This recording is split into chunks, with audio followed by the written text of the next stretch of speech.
Ouais l'équipe, salut à tous, j'espère que vous allez bien, supporters parisiens, parisiennes, supporters napolitains, napolitaines, dites-moi en commentaire comment avez-vous vécu ce match. Moi je suis partagé en deux, un côté de moi qui est assez satisfait, un côté de moi qui est assez remonté, satisfait de la première mi-temps parisienne où dès le coup d'envoi, tu as senti des Parisiens motivés, des Parisiens qui sont venus pour gagner, des Parisiens qui sont venus poser leurs couilles sur le terrain.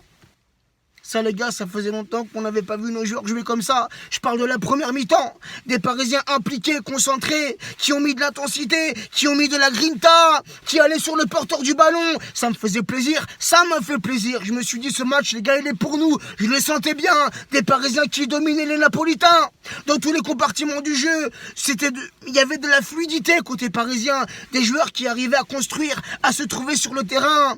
Un Neymar, les gars, qui a fait une très belle première mi-temps. Comme Marco les gars, comme Verratti, qui a fait pas mal de fautes ce soir, qui s'est pris un petit carton jaune, mais qui a fait dans l'ensemble un bon match, surtout une bonne première mi-temps. Les gars, ce coup de grâce, ce but qui nous rend joyeux à la 47e minute dans les arrêts de jeu juste avant la mi-temps. Neymar, non pas Neymar, mais Mbappé les gars, tellement que Neymar il a fait une bonne première mi-temps, je pense à lui frère. Non Mbappé qui t'enrhume la défense napolitaine sur ce côté gauche, qui met ce petit ballon en retrait dans la surface, et c'est Bernat qui arrive de je ne sais d'où, Bernat qui arrive, qui trébuche, mais qui pousse ce ballon du pied droit s'il te plaît, lui qui est gaucher, du pied droit, dans le fond des filets. On repart les gars tranquillou, on repart à la mi-temps 1-0, tu te dis le match il est bien lancé, en plus de ça Liverpool se sont inclinés à Belgrade 2-0. Belgrade qui ont fait un match de fou les gars. Perso j'ai vu la deuxième mi-temps, ça va être chaud là-bas. Mais tu vois, tu te dis c'est bon, à la mi-temps les gars on est premier avec 7 points, tu te dis que c'est parfait, tu te dis que les Parisiens vont revenir en deuxième mi-temps, c'est pour planter le deuxième. Mais non les gars, là c'est mon côté remonté les gars. Tu entames une seconde mi-temps, claquette au pied, casquette, en mode c'est bon quoi. On mène 0-1, c'est bon, on a les 3 points et on va laisser couler. Mais non les gars, oh c'est le Napoli. Eux qui nous ont mis en danger à la maison, le 2-2. C'est des combattants ces joueurs-là. Cette équipe-là, chez eux, à San Paolo. T'as vraiment cru qu'ils allaient baisser les bras? Ancelotti a dû leur pousser une gueulante dans les vestiaires. Des Napolitains qui sont revenus déterminés, qui sont revenus pour gagner, pour s'imposer chez eux, pour prendre les 3 points. Et des Parisiens qui en deuxième mi-temps, surtout pendant les 10-15 premières minutes de la seconde mi-temps, des Parisiens qui n'ont rien fait, des Parisiens qui laissaient les Napolitains jouer. Allez-y, vous êtes chez vous, on vous laisse égaliser. Silva les gars, qui fait une faute, erreur de contrôle, qui foire son contrôle. Je ne lui en veux pas trop car Silva les gars ce soir nous a sauvés tout de même à plusieurs reprises. Il a été décisif, c'est comme Gigi les gars en première mi-temps. En première mi-temps, les gars, 20 tirs. Enfin, sur tout le match, 20 tirs côté napolitain dans le match. Et Gigi qui a enchaîné parade sur parade. En première mi-temps, un grand Buffon. Mais en seconde mi-temps, les gars, j'en reviens à ce que je disais. Cette erreur de contrôle de Silva et Buffon qui ne se sont pas parlé, qui ont voulu anticiper l'erreur de Silva et qui ont pris en sandwich le joueur napolitain. Il y a clairement penalty. Là, les gars, c'est indiscutable. Il y a penalty pour le Napoli. Penalty transformé par Insigne à la 62e minute qui remet les deux équipes à égalité. Et ma lumière qui s'éteint. Insigne, les gars, comme je disais, qui égalise pour le Napoli, un partout, qui trompe Gigi. Pourtant Buffon était parti sur le bon côté. Je le sentais faire cet arrêt les gars. Mais normalement ce but les gars aurait dû nous donner la rage d'aller mettre ce deuxième but qui aurait été si important les gars. Même si ce match nul les gars, ce match nul en soi les gars, c'est pas si mal que ça, dans le sens où la poule les gars elle est totalement relancée. Petit rappel, Liverpool sont premiers avec 6 points, Naples sont deuxième à égalité de points avec Liverpool 6 points, le Paris Saint-Germain troisième avec 5 points et l'Étoile Rouge quatrième avec 4 points. Les gars, il y a deux matchs qui arrivent, Liverpool au Parc des Princes et le déplacement à Belgrade. Les 2 prochains matchs seront décisifs, seront importants pour la suite dans cette compétition. Là les gars, il n'y a pas photo. Il n'y a aucune défaite, il n'y a aucun match nul. Les 2 prochains matchs, c'est victoire ou rien. Victoire obligatoire. Mais les gars, une deuxième mi-temps dégueulasse. Une deuxième mi-temps dégueulasse. Un Neymar, les gars, qui gardait trop le ballon. T'as fait une bonne première mi-temps, mais en deuxième mi-temps, Neymar, t'as trop croqué. Comme à ton habitude. T'as trop croqué, quand tu perdais le ballon, tu marchais. Et les gars, ce qui m'a énervé le plus, les gars, c'est le penalty non sifflé. La faute sur Bernat, elle est clairvoyante.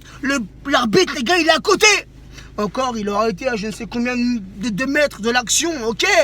Il est à côté, l'arbitre. T'as pas envie de devenir parano.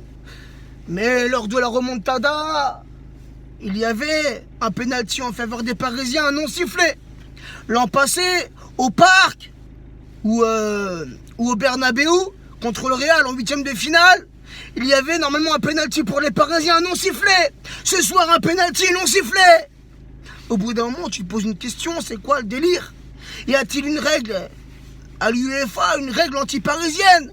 Une règle qui dit que non, faut pas accorder de penalty aux Parisiens. Au bout d'un moment, tu te poses des questions, tu deviens ouf. Ça arrive une fois, ok. Mais là, les gars, combien de fois ça nous arrive? À chaque fois en Ligue des Champions, les gars, des erreurs d'arbitrage. Le penalty, cet arbitre de merde. Cet arbitre de merde, à côté de la ligne, à côté du gardien, à côté de la cage du gardien, il sert à quoi? Lui, il sert à quoi? Même en première mi-temps, les gars, hein, ce centre de Meunier et le joueur napolitain, la main qui traîne. Celle-là aussi, l'arbitre, il est là, il est à côté. Déjà que la VAR, pour moi, c'est de la merde, mais lui aussi, c'est une merde. Il sert à rien. Autant ne pas mettre un 4e arbitre. Il sert à rien. À rien, le mec. Il est là, il est comme ça, il est debout. Rien, il sert à rien. À rien. Ça me rend ouf, les gars. Ça me rend ouf, sincèrement. Un penalty qui aurait pu être décisif pour la suite du match, pour les 3 points, les gars. C'est un truc de fou. Les gars, je l'ai pas dit là, la compo parisienne de Tourelle, une compo assez osée, les gars. Un Cavani sur le banc, ça peut se comprendre. Cavani qui a été blessé, qui n'a pas joué depuis un petit moment. Tu peux pas le faire débuter dans un match comme ça aussi important. Il est pas en forme, le mec, tu vois. Donc normal qu'il commence sur le banc. Et t'as Rabiot, les gars. Je sais pas c'est quoi le délire avec Rabiot, mais Rabiot là, ça va mal. Il a même pas rentré ce soir, les gars. À la Copo, le 3-5-2, Buffon dans les cages parisiennes. Buffon, les gars, qui a fait un gros match. Même s'il se fait encaisser ce penalty, Buffon, les gars, il a été très très fort ce soir. La classe. Buffon, c'est la classe, les gars. Marquinhos, latéral droit. Kerrer, latéral gauche. Silva, défenseur central. Tu avais Meunier sur le couloir droit. Bernat sur le couloir gauche. Bernat, franchement, son but. Bernat, il a fait un match un peu moyen, mais son but, les gars, putain, en plus ça a été un but rageux, tu vois, il est parti le chercher le but, les gars. Ça m'a fait plaisir, ça. Ensuite, au milieu de terrain, t'avais 3 milieux, t'avais Di Maria, Verratti et Draxler. Et devant, les gars, tu avais Mbappé et Neymar. Mbappé, les gars, je n'ai pas, malgré cette passe décisive, hein, ce beau travail d'Mbappé sur le premier but parisien, je ne l'ai pas trop senti dans ce match-là. Mbappé, on attend plus de lui. On attend plus de toi, frérot. T'es jeune, t'es vif, t'es rapide, t'as du talent, t'as de la technique. On attend plus de toi. On attend plus. En Ligue des Champions, tu dois fournir plus d'efforts. Bref, les gars, Kimpembe qui est entré à la place de Meunier. Kimpembe, les gars, une très belle rentrée. Un Kimpembe, les gars, imposant comme d'habitude. Cavani qui est entré à la place de Di Maria. Cavani, j'étais un petit peu déçu. Di Maria, j'étais un peu déçu de son match. Di Maria qui n'a rien fait, les gars. Qui a foiré presque tout ce qu'il a entrepris. Et Cavani, les gars, il est rentré mais sans briller. Tu vois, il n'a pas d'appel de balle, rien. Et Choupo-Moting qui est rentré à la place de Kerrer. Un changement qui servait un petit peu à rien. Choupo-Moting, je sais même pas joué une minute ou deux, tu vois. Bref. On va finir, les gars, avec les stats. Naples, 44% de possession. Le Paris Saint-Germain, 56% de possession. On l'a vu clairement. Naples, ils ont été bons quoi? Ils ont été bons en deuxième mi-temps. Ils ont été bons 10-15 minutes. Sinon, les gars, on avait la place pour aller gagner ce match pour les 3 points, pour la victoire, les gars. On avait la place. Sincèrement, avec plus de rage, avec plus d'envie, avec plus de détermination et de motivation, les gars, on pouvait aller chercher la victoire. Bref, 20 tirs côté napolitain, 9 tirs côté parisien, 4 tirs cadrés côté napolitain, 1 au fond des filets, 3 tirs cadrés côté parisien, 1 au fond des filets, 8 corners côté napolitain, 4 corners pour les parisiens, 87% de passes réussies pour le Napoli, 89% de passes réussies pour le Paris Saint-Germain, 19 centres côté napolitain, 2 centres côté parisien. Donc les gars...